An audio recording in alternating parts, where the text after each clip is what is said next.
No second chances, no support, and nowhere to go but the finish line. Day and night, non-stop, racing the clock as much as they race themselves. Across 4 continents and countless challenges. The ultimate prize is simply surviving. The journey, the tears, and the triumphs. Welcome to Wild Races.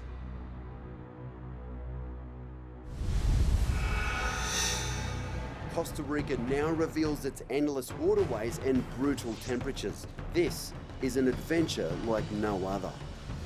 A tropical paradise maybe, though this land of equatorial diversity can be as harsh as it is kind.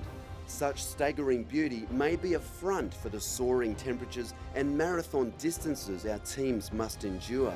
This is set to be far more than a race, rather an epic journey of survival. Get ready, as it's all about to unfold.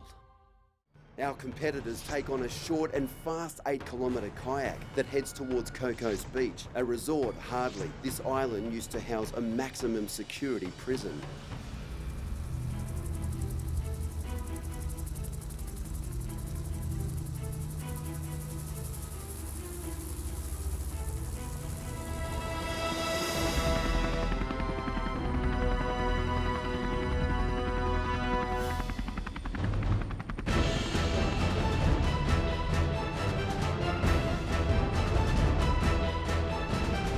Take it slow, take it at our level, and if there are other teams we can read their lines, or otherwise we just take it at our own pace and get through it.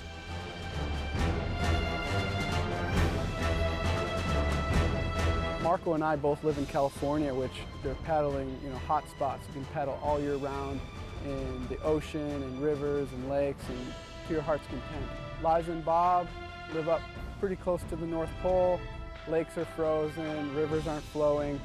Not as much paddling for both of them, but they've made a really hard effort. Bob's been able to get out wearing 3 down coats and Gore-Tex gear and get out and be able to paddle. And then Liza, with her lake being frozen, she's been on a stationary paddling erg.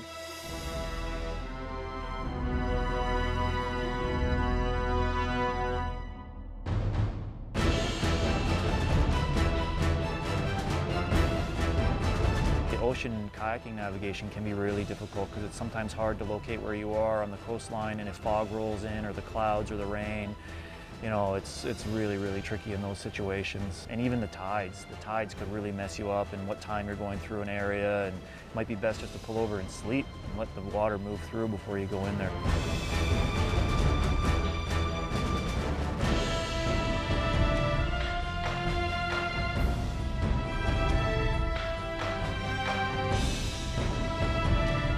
Paddling on flat water and ocean kayaks we've done a lot, at least 1 or 2 times a week all through the winter, except for when the ocean was frozen. Wide water and big waves and surf we have no experience in. So flat water we're good, but the rest we're pretty much challenged, I think. The next short but harsh 11-kilometre trek across this desolate island confronts our teams, with some complex terrain and even more challenging navigation.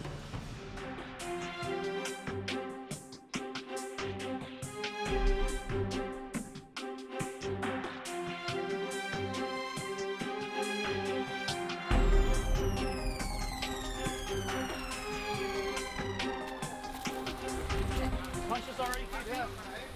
We're looking for a trail to go to the other side of the island.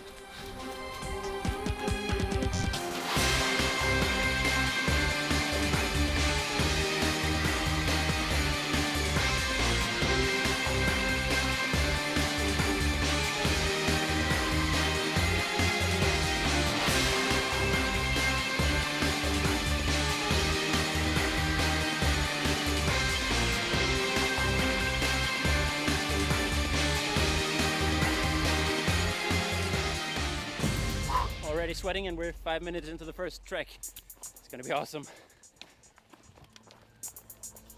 Hard with the heat, but okay, I think we navigated pretty well. I think we started that almost last, so apparently we are not last anymore. Let's carry on, we'll see.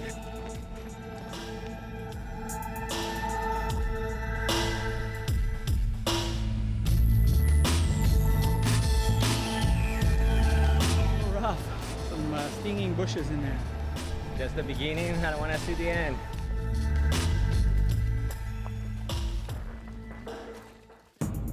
What once was a prison now becomes a true testing ground for so many of our athletes. Searching for the PC somewhere in an old abandoned prison. In this heat, it doesn't take much to spread out our teams, with some already so early on feeling the heat. Man, it's hot.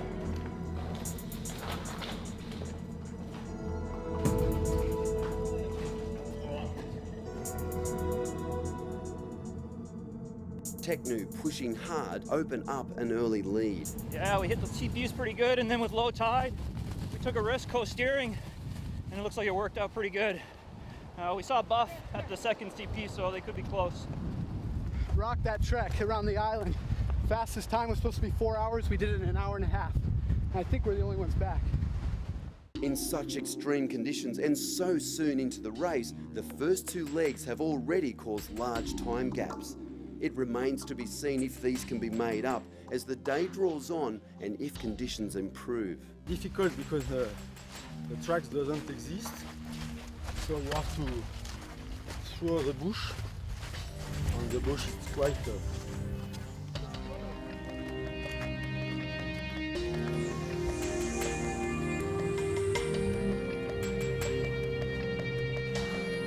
At one clue on this section, we had no clue where we were. We just followed the ridge and hoped for the best. There was a lot of trails on the map, but not in real life, so it was more like bushwhacking. And there was like two route choices, a shorter one back here over the island, or one around that was longer, and we took the long one. And it seems like the team who took the short one over the island is not here yet, so that's perfect. So far so good. It's pretty hot, but so far so good. Navigation was kind of tricky, but what's good, what's good. We're here. From dry land, we head out to sea, yet again on a 15-kilometre kayak to Pakira Beach. With no respite from the heat and humidity, our teams steady their pace.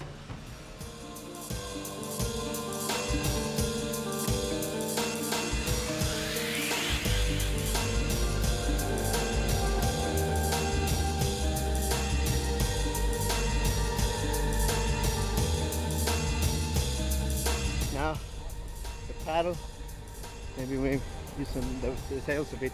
We have wind in that direction, so it could work. Our invention.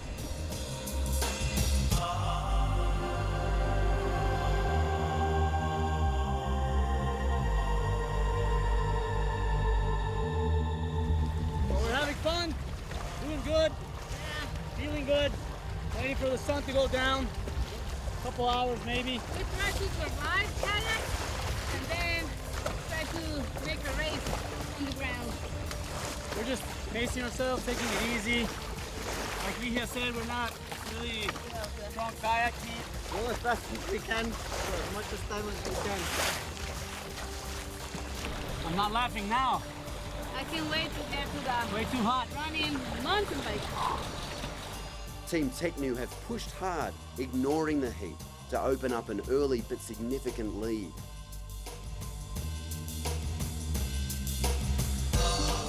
That first nav section was a little tough in the prison, but other than that, yeah, we lost a little time. We got time to make it up though.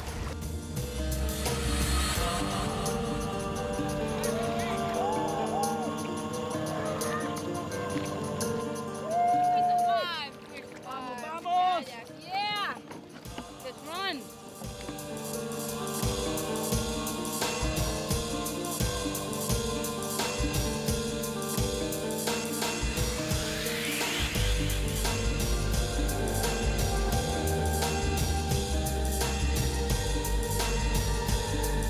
We pushed a little too hard to follow their pace, just to get some local knowledge. And I had a very good long talk with Toyota's navigator, and he shared a very great information about the map and the terrain and what to look for and everything. So I think it's all the team against the route instead of the teams against each other.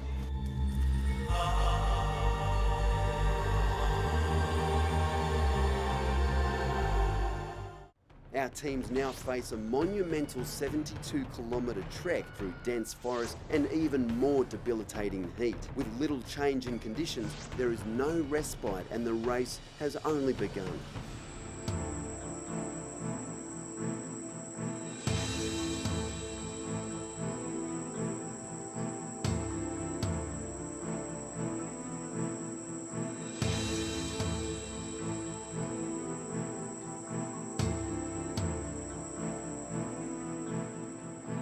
Since the race start, 8 a.m., in 5 hours, I've had 7 liters of liquids. That's a lot, and I'm feeling good. It was easy to drink in the boat. You could bring a lot of water. I got 6 liters right now for the start of this trek. We're gonna do 73 kilometers in 12 hours. That's the plan. Baby food goes down easy. Kind of heavy and not too many calories, but in the heat, it's refreshing. The heat is unbelievable, and now hopefully, well, it's 1, so the weather is improving. Just do it. Just suck it up and do it. It's only heat. You know you're gonna suffer. Well, if you haven't done one of these races before, when you're feeling like dog, you know, you just quit. That's probably part of the appeal of racing with 4 people, because if you were solo, you'd be done. The rest of the 3 of your teammates help you get along. And I'll tell you what, 3 hours later, you're the one helping the guy that's feeling bad. So it's a great experience. We have to adapt, you know, so we focus on surviving the heat more than competing with the others at this time. Experience is the only thing we can rely on as old adventure races.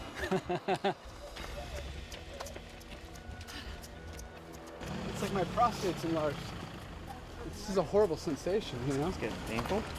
It's not really painful. I'm like a 60-year-old man. Let it go in your pants. I'm trying to. And now we're in a city. I know. We'll be out of here soon. He needs to just take it easy for a bit. Heat takes a while to adjust to. You acclimatize a little bit, but when you're coming from a colder climate, it's a real shock. Oh, we like to ask all the locals to make sure we're going the right way all the time, because these maps are notoriously bad. They're made in like the 60s and 70s. So hopefully the traffic are decent through here. Luckily there's some little towns, and usually when there's towns, you know, there's a decent trail connecting them. It's like 100 degrees out here. Have our leaders pushed too hard? Could this be a crucial moment in the race? Hey guys, he just looks doubled over. Hey KP, what's the status?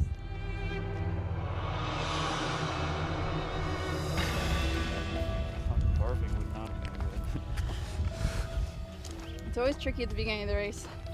Sometimes you push a little hard, you gotta shift some weight around, see how everyone's feeling, see who's dealing with the heat in different ways. KP's having a little bit of difficulty. And Marco, the heat's getting to them, I think. So a little bit of a struggle right now. The heat got to me. We only have a couple more hours of daylight. I'm cooling off. We've been in the shade for the past hour.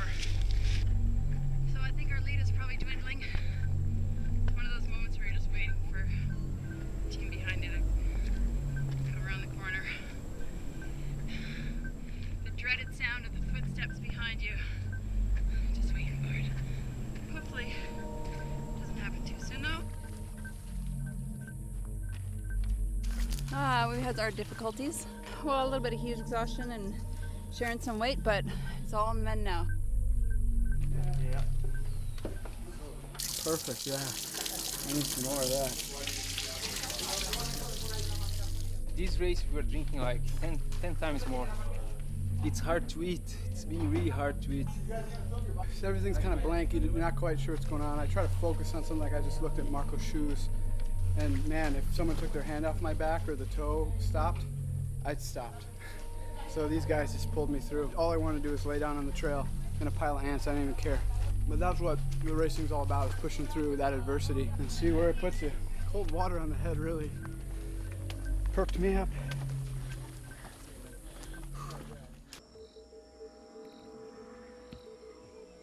Finally, the day fades into dusk, and with nightfall comes respite from the heat.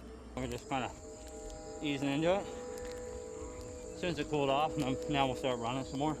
We took it easy in the heat. Figured the other teams were in the heat longer, suffering more. So now we can pick it up. Why push in the heat? We'll all suffer. So we'll let those guys do the hard work.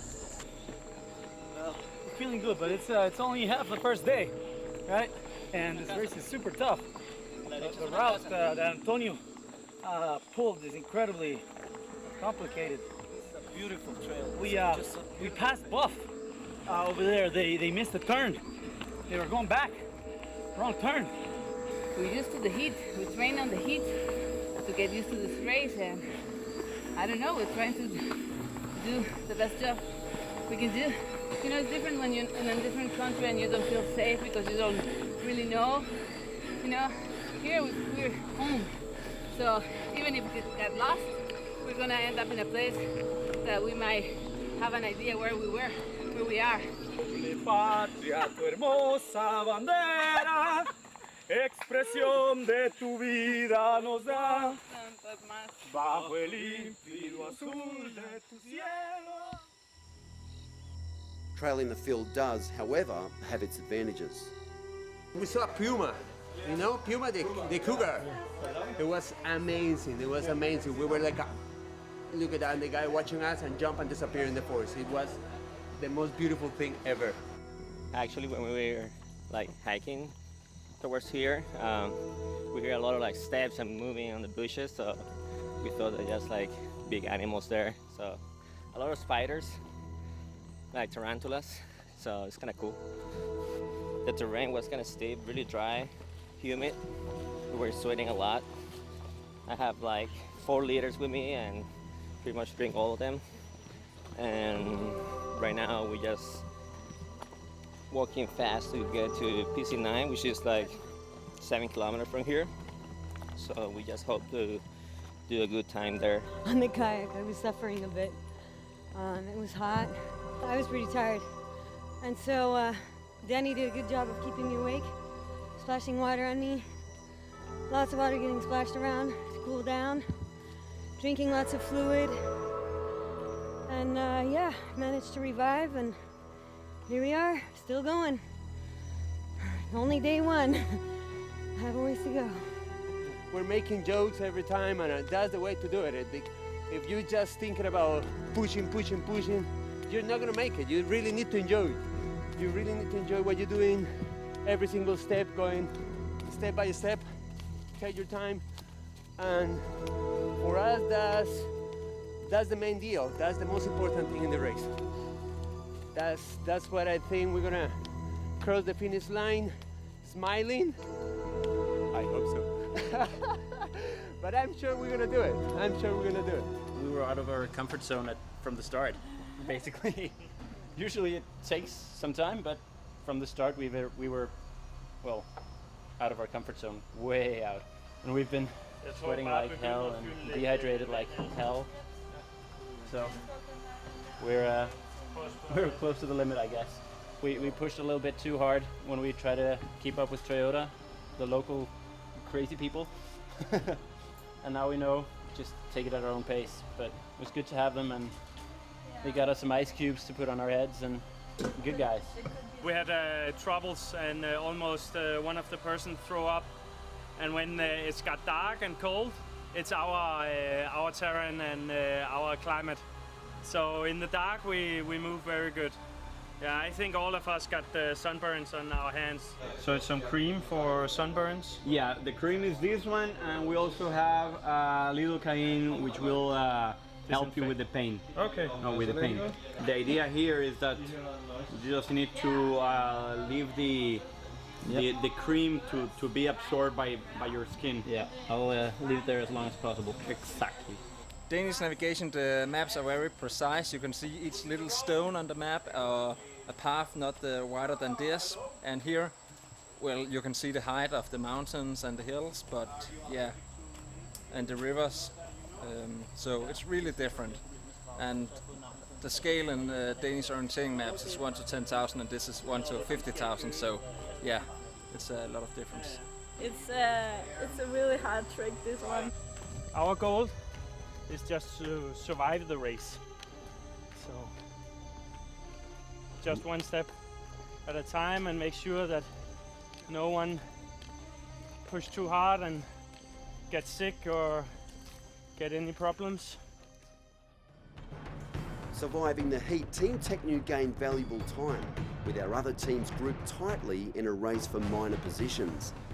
Team Merrill from Denmark dropped back and are suffering in this foreign climate. Next week, Costa Rica shows why she is one of the most diverse landscapes on Earth. Our teams now face a variety of challenges that, after little sleep and very harsh conditions, will teach them a lesson like never before. What lies around the corner is never as expected and pushes most to their limit. Adventure begins when the unexpected happens.